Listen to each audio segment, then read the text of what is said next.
Need to update the email address on your Upwork account? Keeping your contact information current is essential for receiving notifications and staying secure. I'll show you how.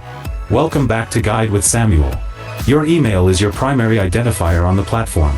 Go to Settings, Contact Info. Here, you'll see your current primary email address. Click Edit and then Add New Email. You'll need to verify the new email address by clicking a link sent to it before you can set it as primary. Once verified, you can make it your primary address and remove the old one. A crucial pro tip: ensure you have access to the new email before you start the process. If you lose access during the switch, you could lock yourself out of your account.